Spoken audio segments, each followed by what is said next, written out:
ምን ሆነ ነው አንተ? አይኑን ያጠፉት ፈረስ ነው አባ። በምን አወቀ አንተ ልጅ? ከለብሳቸላቸው ሲቀር አይኑን ጠነቁሉና መንገድ ይተውታል። ቤቱ መመለስ እንደወጣ ሞቶ ይቀራል። እንደዚህ ያለ ጭካኔ ያለ በጣም ያሳዝናል።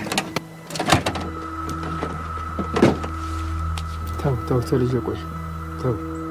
የእሱን ህይወት ለማጥፋት አልተፈቀደልህም። ደግሞም ዘመኑን ይጨርስ እንጂ ቢበላው አልከሽ።